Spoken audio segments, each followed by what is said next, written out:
So I made these images in only a few seconds using Midjourney. And now it's your turn, because in this video, I'll show you how to use Midjourney, which is arguably the best AI art generator in existence. The current version 6 is unlike anything ever created before, so make sure to watch this full video to see for yourself. The truth is, creating AI art is not that difficult. For those who don't know, generally all you have to do is type in a prompt within a specific AI art generator and an image is outputted. Although as you gain more experience with something like Midjourney, you'll start to learn more advanced prompts to better control your outputted images. As mentioned in this video, we're going to be focusing on V6 of Midjourney. This version has many updates versus previous versions, including the below. First off is the ability to write text, which is probably what I'm most excited about, but more on that later. Secondly, overall prompting is just different.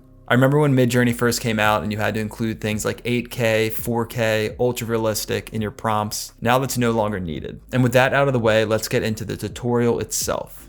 All right, so to get started, head to midjourney.com. I'll leave a link in the description if you want to click on that. Now, as of the recording of this video, Midjourney currently runs on a Discord server. There is, however, a web app seemingly in the works. Now, once you're on the Discord server, you're simply going to accept the invitation. If you have a Discord account, you're good to go. If not, you're gonna have to sign up. Now, once you go through the sign up process, you'll see that we are in the Midjourney Discord server itself. Once you join the Discord server, you're gonna wanna click into one of the newbies rooms on the left. And as you can see, there are many other people already in the chat creating their own pieces of art.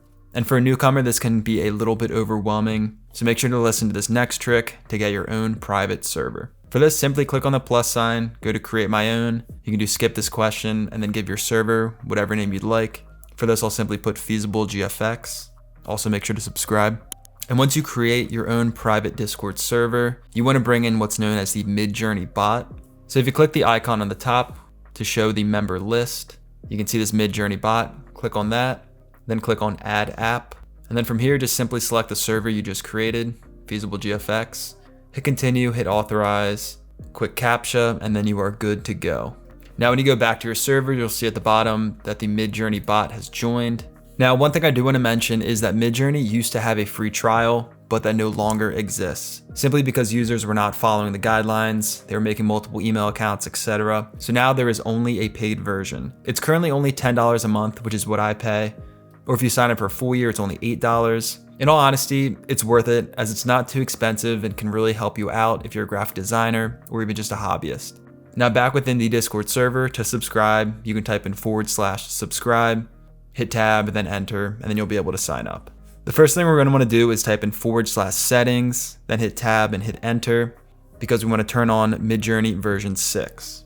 On the drop down, you're going to make sure you click on Midjourney Model V6. There are a few other options. You'll see stylized low, stylized medium. For beginners, I recommend just keeping it on these default settings. Where it says stylized, typically a higher stylization really just helps you create images that are artistic, but they don't match your prompts as much. Okay, now for the fun part. You can type in /imagine, then hit tab. Now you can type in anything you want to describe the images you want outputted. For this, it can be as simple as iced coffee on a modern work desk. It'll take you a few seconds for the images to load. Then ultimately you'll see 4 images outputted. You'll notice at the bottom there's U1 through U4. If you prefer one of these images, as you can see on the screen, these are just the different quadrant numbers. So if you want to upscale the very last image, which I'll do right now, bottom right hand corner, you can just click on U4. And just like that, the final image is outputted. So really that's the basic workflow, but this next feature is much more impressive. Next, I'll show you how you can use reference images to create AI art images. First thing you're going to want to do is get a reference image. In this case, I have a photo of musician Dave Matthews. Click on the plus sign, then go to upload file.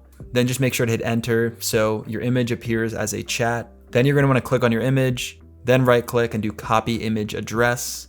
Back within the chat, you can type in /imagine, hit tab. Then within that prompt box, you can paste the image address we just copied. From there, you can finish your prompt. I'm just going to write as a Pixar character, playing guitar and singing. And you can wait a little bit longer. And just like that, we have 4 Pixar versions of Dave Matthews. Once again, you can upscale the one you like the best. Very cool. This definitely looks like a younger Dave playing his guitar. Of course, I've saved the best for last. And before covering this last feature, I do want to invite you to join my free newsletter. Here I'll share even more AI and design tips, Only takes a few minutes to read, and there's a link in the description. Now let's talk about text. Before this update, creating text was impossible for 99% of AIR generators. Even early on with Midjourney, just really was not possible. With version 6, it's getting there. It's not 100% perfect, but it's making serious progress. For whatever you want the text to say, make sure it is in quotations within your prompt. I'm gonna type in /imagine, hit tab, and I'm actually gonna type in forearm tattoo that says, and then quotations, hi mom, shout out to my mom, and then I'll put in cursive. Once again, these are not 100% perfect, but it's getting better every single day.